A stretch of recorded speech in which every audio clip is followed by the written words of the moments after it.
Mantan Menteri Energi dan Sumber Daya Mineral atau SDM periode 2014-2016, Sudirman Said mengklaim ada skenario besar yang bakal merusak demokrasi di Indonesia. Ini berkaitan dengan pengkondisian untuk menjadikan seluruh partai politik dalam suatu koalisi besar di pemerintahan selanjutnya. Sudirman Said membeberkan ini dalam diskusi publik bertajuk Rethinking Indonesia, Pemilu Terburuk dalam Sejarah Indonesia.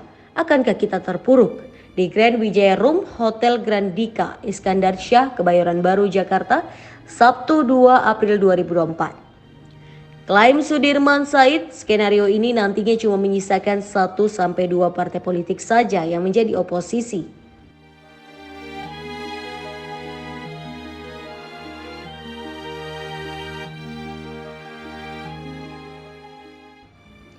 Ketua Institut Harkat Negeri atau IHN ini menganggap skenario tersebut sebagai jebakan.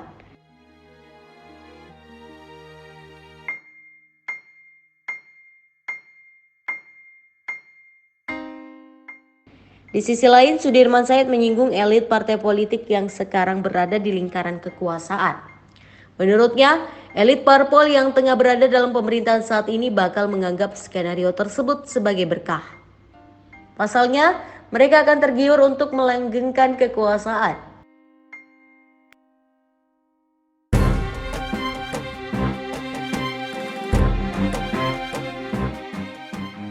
Ia menilai skenario tersebut justru akan menghilangkan peran utama pemerintah untuk membereskan persoalan rakyat.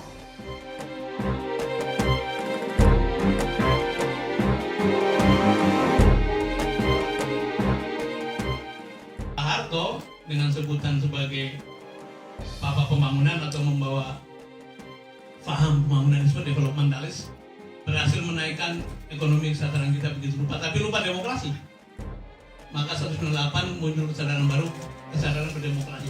Sebetulnya secara psikologis ini kita sedang mengalami sesuatu yang baik, tapi di tangan orang yang masuk ke dalam kekuasaan yang disebut sebagai orang biasa tapi masuk ke dalam demokrasi, memperoleh posisi paling tinggi, ini kelihatannya seperti tidak tahan, barangkali karena biasanya, sehingga tidak paham bahwa mana kekuasaan itu bukan hanya soal diskresi tapi juga soal tanggung jawab, bahwa yang berkuasa betul memperoleh keleluasaan sehingga bisa berbuat apa saja, tapi ada tanggung jawab juga yang kemudian sekarang sedang dalam ujian.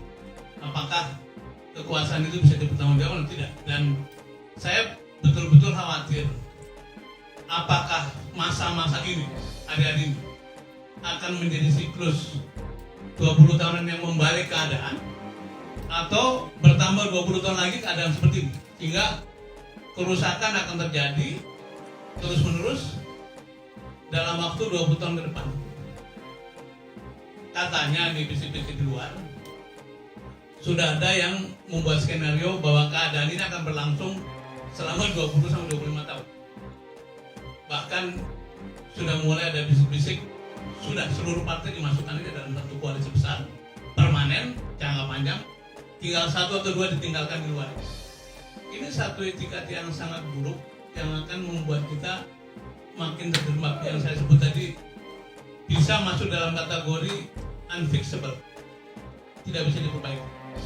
Ya memang bagi elit yang sekarang sedang dalam kekuasaan dan mungkin juga akan melanjutkan, bagi mereka satu berkah karena keleluasannya akan berlanjut, tetapi karena PR kita adalah soal gap, soal keadilan sosial, soal penegakan hukum, maka hal-hal yang menjadi PR kita tidak akan bisa diselesaikan. Nah karena itu sebagai poin terakhir saya ingin menyampaikan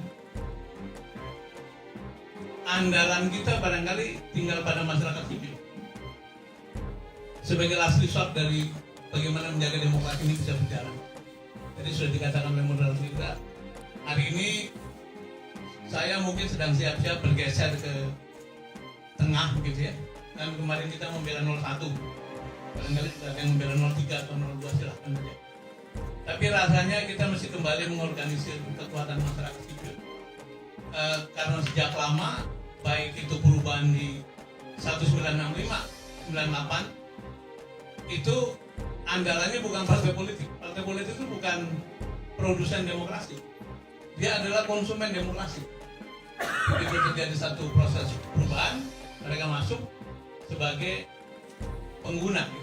Nah, kita rasanya ini waktu hari yang baik untuk kembali mengkonsolidasikan kekuatan. Dan mungkin kalau kita basisnya adalah etik, moral, pengetahuan, sains, sebetulnya stok kelas menengah yang mengalami pengentasan itu sudah cukup besar dibanding 20 tahun lalu.